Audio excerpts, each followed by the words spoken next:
ಭಕ್ತಿಯಿಂದ ಹಣೆಮಣಿದು ಪರಮ ಪೂಜ್ಯರು, ಅನುಭಾವಿಗಳು, ವೇದಾಂತವಾಗೀಶ ಗೀತೋತ್ತಮಾಚಾರ್ಯ ಅನಂತ ವಿಭಜಿತ ಪರಮ ಪೂಜ್ಯ ಶ್ರೋತ್ರಿಯ ಬ್ರಹ್ಮನಿಷ್ಠರಾಗಿರ್ತಕ್ಕಂಥ ಬೀದರದ ಚಿದಂಬರಾಶ್ರಮದ ಒಡೆಯರಾಗಿರ್ತಕ್ಕಂಥ ಅಪ್ಪಗಳವರ ಶ್ರೀಚರಣಕ್ಕೆ ಭಕ್ತಿಯಿಂದ ಶರಣಗಳನ್ನು ಸಮರ್ಪಿಸುತ್ತಾ, ಹಾಗೂ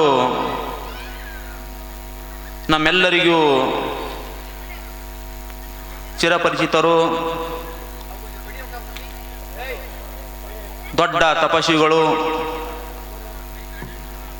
ಸುಮಾರು 3 ವರ್ಷಗಳ ಪರ್ಯಂತರವಾಗಿ ತಪಸ್ಸು ಮಾಡಿರ್ತಕ್ಕಂಥ ನಮ್ಮ ಮಾರ್ಗದರ್ಶಕರು ಆಗಿರ್ತಕ್ಕಂಥ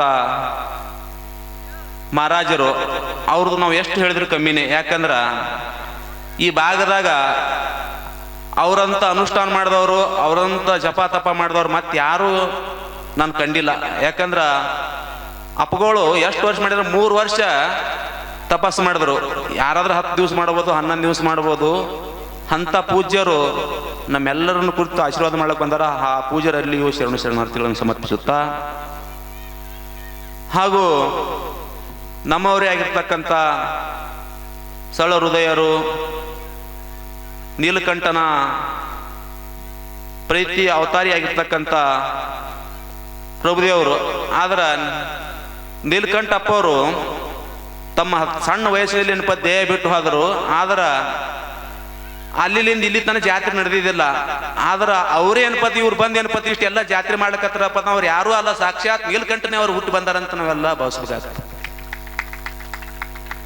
ಎಂಥ ಕಾರ್ಯಕ್ರಮ! ಅವ್ರು ಸಣ್ಣವ್ರಿಂದ ತೇರ್ ಮಾಡಿ ಹೋಗಿರ್ತಾ, ತೇರ್ನು ಹೋಗಿತ್ತ. ಆದ್ರೆ ಇವ್ರ ಕೈ ಮೇಲೆ ಏನಪ್ಪತ್ತಂದ್ರೆ ತೇರಾಗಿ ಇಷ್ಟೆಲ್ಲ ಆಲಕತ್ತಪ್ಪತ್ತಂದ್ರೆ ಅವರು ಸಾಕ್ಷಾತ್ ನೀಲಕಂಠನೇ ಅಂತ ನಾನು ಭಾವಿಸಿದ್ದೀನಿ. ಅವರಲ್ಲಿ ಶರಣಗಳನ್ನು ಸಮರ್ಪಿಸುತ್ತಾ, ಅದೇ ರೀತಿಯಾಗಿ ಈ ಕ್ಷೇತ್ರದ ಒಡೆಯನಾಗಿರ್ತಕ್ಕಂಥ ನೀಲಕಂಠೇಶ್ವರ ಲಿಂಗಕ್ಕೆ ಶತಕೋಟಿ ಹಣೆ ಮಣಿದು, ಹಾಗೂ ಶ್ರೇಷ್ಠ ಪ್ರವಚನಕಾರರಾಗಿರ್ತಕ್ಕಂಥ ಅವರು ದೊಡ್ಡ ಅನುಭವಿಗಳು. ಯಾಕಂತ ಕೇಳಿದ್ರ, ನಿನ್ನೆ ಒಬ್ರು ಹೇಳಿದ್ರು, ನಮ್ಗೆ ಗುರುಗಳು ಹೇಳಿದ್ರು, ವಸ್ತರೆ ಅಯ್ಯಣ್ಣ ಮುತ್ತೇರು ಹೇಳಿದ್ರು.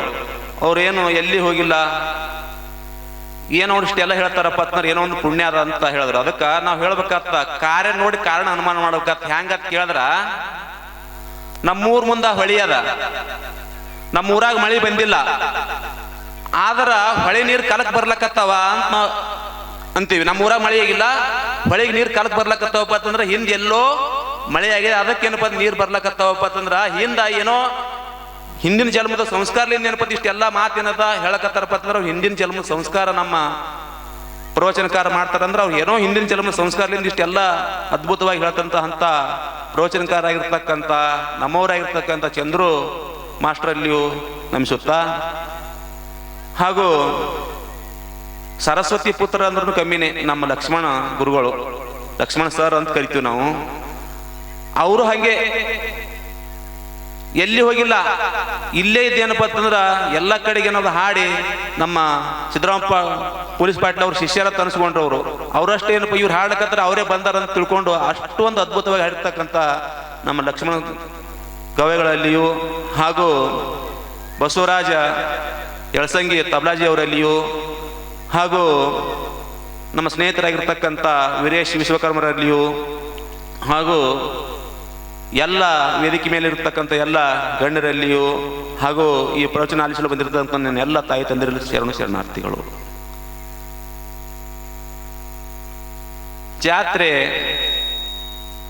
ನೀಲಕಂಠೇಶ್ವರ ಜಾತ್ರೆ ಆಗಿ ಬರ್ತಾ ಇದೆ. ಅದಕ್ಕೆ ಜಾತ್ರೆ ಮಾಡೋದ ಉದ್ದೇಶ ಏನಂತ ಕೇಳಿದ್ರ, ನಮ್ಮ ಪ್ರಭುದೇವರು ವಿಷಯ ಇಟ್ಟಿದ್ದಾರೆ. ಯಾವುದೇನಪ್ಪ ಅಂತಂದ್ರೆ ಯಾವ ವಿಷಯ ಇಟ್ಟಿರಪ್ಪ ಅಂತ ಕೇಳಿದ್ರ, ಜೀವನ ದರ್ಶನ ಅಂತ ಇಟ್ಟರು.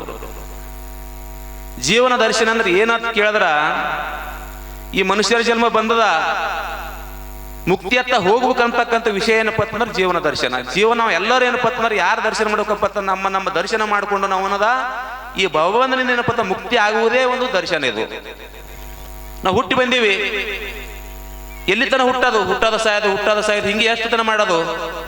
ಅರಿವಿನ ಜನ್ಮದ ಮನುಷ್ಯರ ಜನ್ಮ ಇರಿಬಿ 84 ಲಕ್ಷ ದಾಟಿ ಈ ಮನುಷ್ಯರ ಜನ್ಮಕ್ಕೆ ಬಂದೀವಿ ಅಂದ ಬಳಿಕ ಇದನ್ನು ತಿಳ್ಕೊಂಡು ನಾವು ಮುಕ್ತಿಯತ್ತ ಹೋಗಬೇಕು ಅಂತಕ್ಕಂಥ ಮಾತಾಡ್ತಾರೆ. ಯಾಕಂದ್ರೆ ಈ ಮನುಷ್ಯರ ಜನ್ಮ ಬಾಮ ಬಂದದಪ್ಪ ಮತ್ತೆ ಪುನಃ ಸಿಕ್ತಂಬದು ಬರಸಿಲ್ಲ. ಸಿಕ್ಕದ ಇದ್ರೊಳಗೆ ಏನಪ್ಪ ಅಂತಂದ್ರೆ ನಾವು ತಿಳ್ಕೊಂಡು ಮುಕ್ತಿಯತ್ತ ಹೋಗ್ಬೇಕು. ಅದಕ್ಕೊಂದು ದೃಷ್ಟಾಂತ ಹೇಳ್ತಾರೆ. ಏನು ದೃಷ್ಟಾಂತ ಅಂತ ಕೇಳಿದ್ರ, ಒಂದು ಊರು ಒಳಗ ಊರಿಗೆ ಕೋಟಿ ಇತ್ತು. ಕೋಟಿ ಒಳಗ ಒಬ್ಬ ಸಾಹುಕಾರ ರಾಜ ದಾನ ಮಾಡ್ತಾ ಇದ್ದ. ದಾನ ಮಾಡೋ ಸಂದರ್ಭದೊಳಗ ಆ ಊರಿನಲ್ಲಿ ಒಳಗೊಬ್ಬ ಕುಟ್ಟ ಮನುಷ್ಯ ಇದ್ದ. ಅವಾಗ ಹೇಳ್ತಾರ, ಎಲ್ಲಿ ಮಾಡ್ಲಿಕ್ಕಂದ್ರೆ ಸುತ್ತ ಊರಿಗೆ ಕೋಟಿ ಇತ್ತು, ಒಂದ ಕಡೆಗೆ ಬಾಗಿಲಿತ್ತು. ಆ ಬಾಗಿಲು ಬಳಿ ಕೂತು ದಾನ ಮಾಡ್ತಾ ಇದ್ದ. ದಾನ ಮಾಡೋ ಸಂದರ್ಭದೊಳಗ ಕುಟ್ಟ ಮನುಷ್ಯ ಹೇಳ್ತಾನ, ಅಲ್ಲಿ ಸಾಹುಕಾರ ದಾನ ಮಾಡ್ತಾ ಇದ್ದಾನಪ್ಪ, ನನ್ನ ಕಣ್ಣಿಲ್ಲ, ಒಂದ್ ಸ್ವಲ್ಪ ಕರ್ಕೊಂಡು ಹೋರಿ ಅಂತ ಎಲ್ಲ ಕೇಳ್ತಾ ಇದ್ರು. ಕೇಳಕತ್ತಾಗ ಆಗ ಏನಾಯ್ತಪ್ಪ ಅಂತಂದ್ರೆ ಯಾರೋ ಕರ್ಕೊಂಡು ಹೋಗ್ಲಿಲ್ಲ. ಒಬ್ಬ ಮನುಷ್ಯ ಹೇಳ್ದ, ನೋಡಪ್ಪ ಈ ಗಾಡಿ ಹಿಡ್ಕೊಂಡು ಹೆಂಗ್ ಬಂದ್ರ ಸೀದಾ ಬಂದಾಗ ಅಲ್ಲಿಗೆ ಬರ್ತೀವಿ. ಸುತ್ತ ಕ್ವಾಟಿ ಇತ್ತು, ಆ ಕ್ವಾಟಿ ಗಾಡಿ ಹಿಡ್ಕೊಂಡು ಸೌರ್ಕೋತ್ ಹೋಗು. ಅಲ್ಲಿ ಎಲ್ಲಿ ಗೇಟ್ ಬರ್ತದ ಅದೇನಪ್ಪ ಅಲ್ಲಿ ಸಾಹುಕಾರ ದಾನ ಮಾಡ್ಲಕತ್ತಾನ, ನಿನಗೆ ದಾನ ಸಿಗ್ತದ ಅಂತ ಹೇಳಿದ್ರು. ಆಗ ಹಾಗೆ ಮಾಡ್ಕೋತ್ ಬಂದ ಕೈ ಹಿಡ್ಕೊಂಡು ಸೌರ್ಕೋತ್ ಕ್ವಾಟಿ ಗಾಡಿ ಹಿಡ್ಕೊಂಡು ಬಂದ ಬಳಕ ಇನ್ನೇನು ಗಾಡಿ ದ್ವಾರ ಬಂದಿತ್ತು, ಬಾಗಿಲು ಬಂದಿತ್ತು. ಅವ್ನ ಕಾಲಿಗೆ ಏನಪ್ಪ ಅಂತಂದ್ರ ಮುಳ್ಳು ನಾಟತ್ತು. ಮುಳ್ಳು ನಟ್ಟಾಗ ಏನಾಯ್ತಪ್ಪ ಅಂತಂದ್ರ ಅವ ಏನ್ ಮಾಡ್ದ, ಈ ಕಡೆ ಗಾಡಿ ಬಿಟ್ಟು ಏನಪ್ಪ ಅಲ್ಲೇ ಬಾಗಿಲು ಬಲ್ಲಿ ಬಂದಿದ್ದ. ಆದ್ರೆ ಆ ಗಾಡಿ ಬಿಟ್ಟು ಏನದ ಪುನಃ ಈ ಗಾಡಿ ಹಿಡಿದು ಬಂದ. ಯಾಕಂದ್ರೆ ಮುಳ್ಳ ನಟ್ಟು ಕಾಲಿಗೆ, ಗಾಡಿ ಕೈ ಬಿಟ್ಟ, ಆ ಬಾಗಿಲು ಬಿಟ್ಟು ಈ ಬಾಗಿಲು ಹಿಡಿದಾಗ ಪುನಃ ಮತ್ತ ತಿರುಗಬೇಕಾಯ್ತು ಅವನಿಗೆ. ಹಂಗ ಈ ಮನುಷ್ಯರ ಜನ್ಮ ಅಂತಕ್ಕಂಥ 84 ಲಕ್ಷ ದಾಟಿ ಮನುಷ್ಯರ ಜನ್ಮಕ್ಕೆ ಬಂದೀವಿ. ಇದನ್ನ ತಿಳ್ಕೊಂಡು ಇಲ್ಲೇ ತಿಳ್ಕೊಂಡು ಏನಾರ ಮಾಡಿ ದಾನ ಧರ್ಮ ಪರೋಪಕಾರ ಮಾಡಿ ತಿಳ್ಕೊಂಡು ನಾವು ಮುಕ್ತಿ ಹತ್ತ ಹೋಲಕ ಇದೇ ಜನ್ಮದಲ್ಲೇ ಬರ್ತದ. ನಾಯಿಗೆ ಬರ್ಲ, ಹಂದಿಗೆ ಬರ್ಲ, ಕತ್ತಿಗೆ ಬರ್ಲ. ಈ ಮನುಷ್ಯರ ಜನ್ಮ ಪುಣ್ಯದ. ಅದಕ್ಕೆ ನರಜನ್ಮದಿಂದ ಹೇಳು ಮುಗಿಲು ಉಂಟೆ ಅಂತ ಹೇಳಿದ್ರೆ, ನರಜನ್ಮಕ್ಕಿಂತ ಈ ಮನುಷ್ಯರ ಜನ್ಮಕ್ಕಿಂತ ಇನ್ನೊಂದು ಯಾವ್ದಾರು ಜನ್ಮ ಅದನ್ನ ಅಂತ ಕೇಳಿದ್ರೆ ಇಲ್ಲ ಅಂತ ಹೇಳ್ತಾರೆ ನಿಜಗೊಂಡ್ರು. ಶ್ರೇಷ್ಠವಾಗಿರ್ತಕ್ಕಂಥ ಮನುಷ್ಯರ ಜನ್ಮ ಇದು. ಇದನ್ನು ಕಳ್ಕೊಂಡೇ ಸಿಗುದಿಲ್ಲ. ಹೆಂಗ ಆ ಕೂಟ ಮನುಷ್ಯ ಮುಳ್ಳಟ್ಟದಂದ್ರೆ ಏನು, ನಮಗೂ ಕೂಡ ಏನಪ್ಪ ಅಂತಂದ್ರ ಇವೇ ಹೆಣ್ಣು ಹಣ್ಣು ಮಣ್ಣು ರೊಕ್ಕ ರೂಪಾಯಿ ಅಂತ ತಿಳ್ಕೊಂಡು ನಾವು ಎಲ್ಲ ನಮ್ಮ ಭವಿಷ್ಯವನ್ನ ಏನ್ ಮಾಡ್ಲಕತ್ತೀವಿ, ಅದಕ್ಕೆ ಸಂಸರ್ಕತ್ತೀವಿ. ನಾವು ಎದಕ್ ಬಂದೀವಿ, ಯಾಕೆ ಬಂದೀವಿ, ಬಂದ ಉದ್ದೇಶ ಏನು, ಅದೆಲ್ಲ ಏನಪ್ಪ ಅಂತಂದ್ರ ನಾವು ಮರ್ತು ಹೋಗ್ತಾ ಇದ್ದೀವಿ. ಅದಕ್ಕೆ ಪುಣ್ಯಾತ್ಮರೇ, ಇಂಥ ಮನುಷ್ಯರ ಜನ್ಮ ಬಂದದಪ್ಪ ಅಂತಂದ್ರ ಯಾರು ಅದನ್ನ ವ್ಯಕ್ತ ಮಾಡ್ಕೊಳ್ಳೋ ಹೋಗ್ಬೇಡ್ರಿಪ್ಪ. ಇಂಥ ಜನ್ಮ ಹೋಯ್ತಂದ್ರೆ ಮತ್ತೆ ಸಿಗುದಿಲ್ಲ. ಮನುಷ್ಯರ ಜನ್ಮ ಒಂದ್ ಸಾರಿ ಹೋಯ್ತಂತ ತಿಳ್ಕೋರಿ, ಮತ್ತೆ ಎಂದೇನು ಸಿಗುದಿಲ್ಲ. ಮತ್ತೆ ಎಷ್ಟು ತಿರುಗಾತ ಇರಿಬಿ 84 ಲಕ್ಷ. ಒಂದು ಗಿಡ ಹುಟ್ಟಿದ್ರ 1000 ವರ್ಷ ಆಗ್ಬೇಕು. ಅದು ಒಂದೇ ಒಂದು ಅವಿಷಯ ಇತ್ತು. ಅಂತ ಇಳಿ 84 ಲಕ್ಷ ಆದ್ರೆ ಎಷ್ಟು ವರ್ಷ ಹೊತ್ತು ನಾವು ಮತ್ತೆ ಬರ್ತೀವಿ ಎಂಬುದು ಬರಸಿಲ್ಲ. ಪುಣ್ಯಾತ್ಮರೇ ಬಂದೀವಿ, ಏನಾರೇ ಒಂದಿಷ್ಟು ದಾನ ಮಾಡ್ರಿ, ಧರ್ಮ ಮಾಡ್ರಿ, ಪರೋಪಕಾರ ಮಾಡ್ರಿ. ನೀವು ಮನ್ಯಾಗ ಏನಪ್ಪ ಅಂತಂದ್ರ ಇಲ್ಲಿ ನಿಲ್ಕಂಠ ಸ್ಥಾನದಲ್ಲಿ ಏನಪ್ಪ ಎಷ್ಟು ಪುಣ್ಯ ಮಾಡ್ತಿರೋ, ಎಷ್ಟು ಸೇವೆ ಮಾಡ್ತಿರೋ, ಅದು ಎಲ್ಲ ನಿಮ್ ಪುಣ್ಯ ನೀವು ಸಂಗಟೆ ಬರ್ತದೆ. ಆದ್ರೆ ಮನ್ಯಾಗ ನೀವು ಎಷ್ಟರ ಸೇವೆ ಮಾಡ್ರಿ, ಯಾರು ಮಾಡುದಿಲ್ಲ. ಯಾಕಂದ್ರೆ ಅವ್ರು ಅಂತಾರ, ನೀನು ಮಾಡ್ಕೊಂಡಿದ್ದು ತಂದು ಹಾಕ್ತೀನಿ, ಪುಣ್ಯ ತಂದು ಹಾಕ್ತೀನಿ ಅಂತಾರ. ಆದ್ರೆ ಇಲ್ಲಿ ಮಾಡಿರ್ತಕ್ಕಂಥ ಪುಣ್ಯ ಏನ್ ಮಾಡ್ತಪ್ಪ ಅಂತ ನಿಮ್ಮ ಸಂಗಾಟ, ನಿಮ್ಮ ಕೊಯ್ನಾಳಿದ್ದಂಗೆ ನಿಮ್ಮ ಸಂಗಾಟ ಬೆನ್ನ ಹತ್ತದ. ಅದಕ್ಕೆ ನೀವು ಇಲ್ಲಿ ಏನೇ ಮಾಡ್ತೀರಿ, ದಾನ ಮಾಡ್ರಿ, ಧರ್ಮ ಮಾಡ್ರಿ, ಏನೇ ಮಾಡಿದ್ರೆ ನಿಮ್ಮ ಸಂಗಾಟ ಯಾವತ್ತೂ ಶಾಶ್ವತವಾಗಿರ್ತದ ಪುಣ್ಯಾತ್ಮರ. ಅದಕ್ಕೆ ನೀವು ಏನೇರೇ ಮಾಡ್ರಿ, ಒಂದಿಷ್ಟು ಮುಂಜಾನೆ ಏನಪ್ಪ ಒಂದಿಷ್ಟು ಗುಡಿ ಹೋರಿ, ಒಂದಿಷ್ಟು ದೇವಸ್ಥಾನಕ್ಕೆ ಹೋರಿ, ಒಂದಿಷ್ಟು ಮಹಾತ್ಮರನ್ನ ಶಾಂಡ್ರನ್ನ ಸತ್ಪುರುಷರಂದ್ರೆ ಅದು ಪುಣ್ಯ ಬರ್ತದ. ನಿಮ್ಮ ಮನ್ಯಾಗ ಎಷ್ಟೇ ಕೆಲಸ ಮಾಡಿದ್ರು ಕೂಡ ಏನು ಬರುವುದಿಲ್ಲ. ಅದಕ್ಕೆ ಮಾಡ್ರಿ, ಅಲ್ಲಿ ಮಾಡ್ಬೇಡ ಅಂತಲ್ಲ, ಒಂದಿಷ್ಟು ಈ ಕಡೆ ಹೆಚ್ಚಿಗೆ ಹೊತ್ತು ಕೊಟ್ರೆ ಈ ಮನುಷ್ಯರ ಜನ್ಮ ಸಾರ್ಥಕತೆ ಆಗ್ತದೆ. ಹೆಂಗತ್ ಕೇಳಿದ್ರ, ಪುಣ್ಯ ಪುಣ್ಯ ಪುಣ್ಯ ಅಂದ್ರ ಹೆಂಗ ನೀವು ಕೇಳ್ಬೋದು. ಪುಣ್ಯ ಅಂದ್ರೆ ಬಹಳ ಸರಳ, ಅದೇನು ದೊಡ್ಡ ಮಾತಲ್ಲ. ಒಂದಿಷ್ಟು ಎಲ್ಲನೂ ವಿಚಾರ ಬದಿಗೆ ಹೊತ್ತಿ ಒಂದಿಷ್ಟು ಬಂದು ಮಠ ಮಂದಿರ ಶಾಂಡ್ರು ಸತ್ಪುರುಷರು ತಂದ್ರ ಅದೇನಪ್ಪ ನಿಮ್ ಸಂಗಾಟ